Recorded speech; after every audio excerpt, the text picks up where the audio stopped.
I was kidnapped by the Chinese Mafia in 2017, and this is my story. Now, I'm going to explain to you what happened. So, I used to live in China. I opened a bunch of schools there. I did, for all of you that may or not know me, I lived there for 12 years. I published books. I was a teacher. I opened schools. I had several schools across different parts of China, northern parts.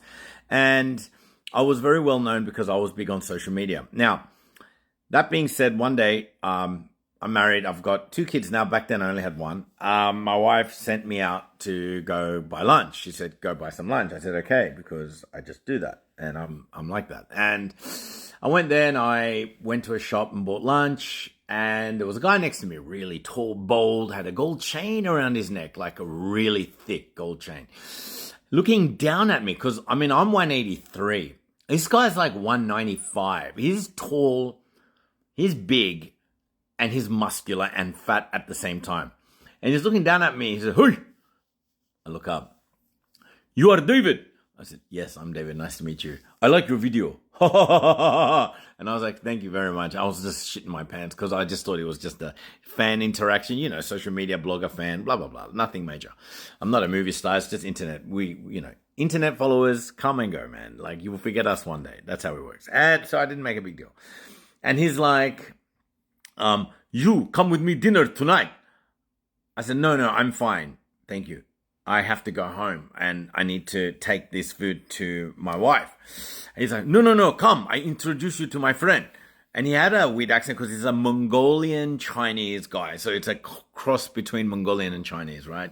Because I lived in Inner Mongolia. Anyway, and he took me into, I went with him. I don't know. I was very trustworthy. I trusted him because he's a fan. Yeah. And I was like, "Look, I have to go. Sorry." No, come. And he pulled me. And then I ended up going to a car shop where it was just around the corner. And he's like, "Come, my boss. And he took me up.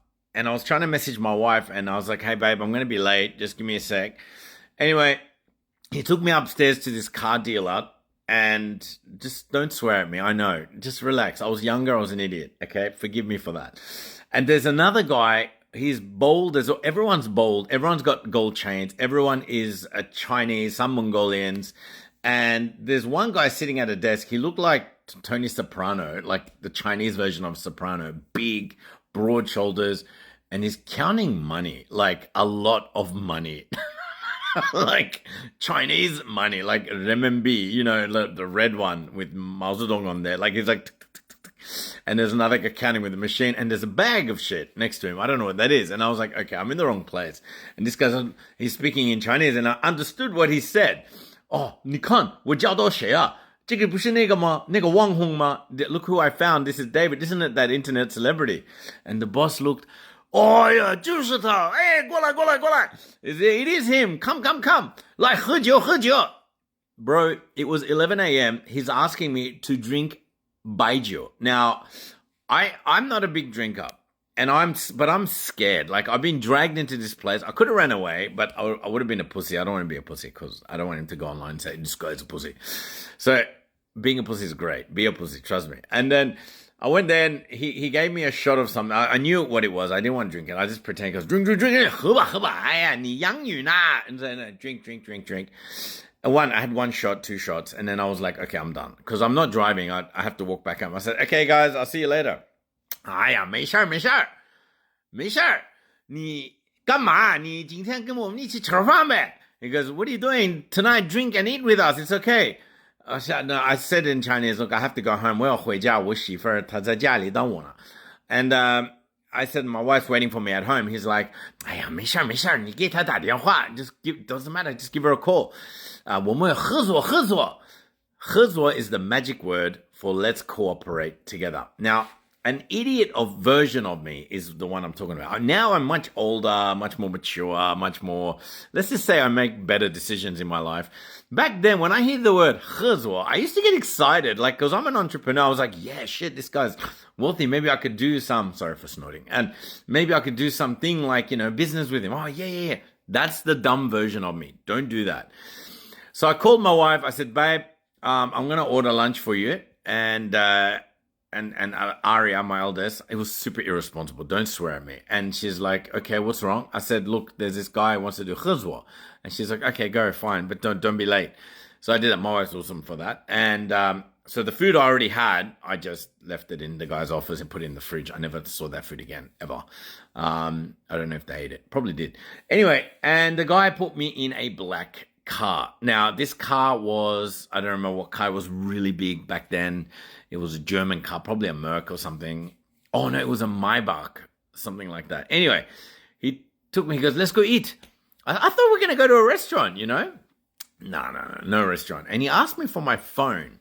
He said, do you have your phone? And I was like, yeah, just innocently giving it to him. He put it in a bag. And he put it in a special bag that looked like it had a foil or something around it. Everyone put their phones in. And he sealed it and put it in a box. And I was like, why is my phone being put away? Holy shit, my kidney is going to be taken out. Oh my God, I'm panicking. And then we're driving. No one spoke. It was the weirdest thing. From that high level, let's go drink and eat, to we're kidnapping this guy. Like, I was scared. Everyone was quiet and serious. Now, for all of you that may or may not know, I can't explain. Like, the inner Mongolian serious face is quite serious. Like I'm asking, so where are we going? You know, I'm being a little dick. He's like, Misha, 马上到. No problem. We'll arrive soon. So then soon was an hour. I was being moved. I don't know, man. I don't know what happened. It was like a flash. We arrived. It took about an hour. No one spoke to me. I was scared. I don't know what's going on. We arrived at a farm. And this was around 4 p.m. So we arrived around 5:30. And at the farm, these guys came and opened the door. The boss came out. He smoked a cigar. And then he offered me a cigar. I said, no, I'm fine. He offered me a cigar again. I said, I'm fine. He offered it to me again. I said, okay, he's not going to give up. We ended up sitting down in this, I don't know, it looked like this like very traditional Chinese garden. And it was really beautiful, but it was in the middle of nowhere. And it was in a Chi. Chi means like a small village around the major city. And this guy had so many workers around him. And let me tell you, like, he had bags and bags and bags of money in the boot of his car. And he hadn't zipped them up. I had never seen this much cash in my entire life. And I don't know how much was in there. And he was taking it out, giving it to someone, and then something else was coming into the boot. I don't know what this was. I have no idea what it was. All I know is something went out, something went in, and he took me inside. I was shitting. I was like, oh no, I'm in the middle of something. I'm getting involved. I'm gonna get involved. I'm gonna get put in jail. I'm gonna get shot, and they're gonna shoot me in the balls because I'm an idiot. So anyway, long story short, we ended up eating at this long table. He had barbecue. He like a full thing. I'm not gonna lie, it was immaculate. Like, I've never eaten so much in my life. I thought they're feeding me to slaughter me. Like, that's the thing. And I was such an idiot. And then I asked him, I said, can I have my phone? I need to call my wife. And he said, Misha. I looked at my phone and my wife had called me so many times. I tried to call. He quickly grabbed my phone. Because you can't call from here. I said, why? He goes, 你看,没有信号. And he said, there's no signal. And then he pointed at a box on the roof saying, look, no signal. I said, holy shit. He goes, 没事,喝吧. So I started drinking and eating. All night, there were people coming in, coming out, getting a bag, going. I don't know what's going on. I don't know what I witnessed, but holy shit. This is back in the day. And, yeah, it was, by the time I got up to, it was already 3 a.m., and I was being driven back, and my phone started ringing. My wife called me. She goes, what's going on? Where the fuck are you? My wife said she called the embassy. She called the cops. She called everyone. There's an Australian missing in China. What's going on?